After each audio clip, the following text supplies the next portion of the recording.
Hey guys, Mark Lyon here, Lion Horses. Today I got a little tip for you do-it-yourselfers.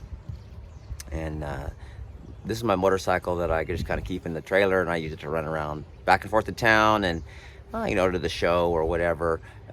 Gives me a little something I can run back and forth and not have to drive the truck, and it's pretty maneuverable. And so anyway, just kind of a handy little deal. Anyway, the batteries started not holding a charge a few weeks ago, and you can just push start it. You can just push it down the road a few feet and pop the clutch and start it, but it's a little easier if you can use electric start. So anyway, I'm going to show you the little hack I use to fix it without having to buy a new battery.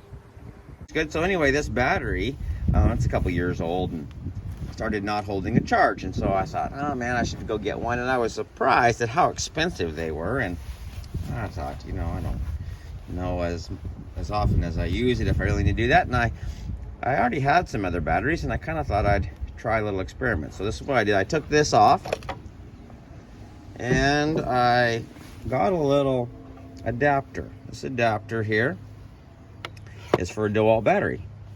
And so I just took the DeWalt battery that I already had and stuck it in there. And that worked. So anyway, it's just kind of a little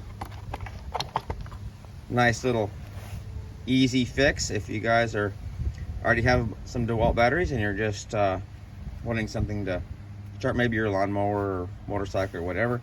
Anyway, it's kind of just a little trick. And as much as I use it, it's easy to just take that battery out and put it in the charger and charge it back up, and works really good. Anyway, hope this tip helps you.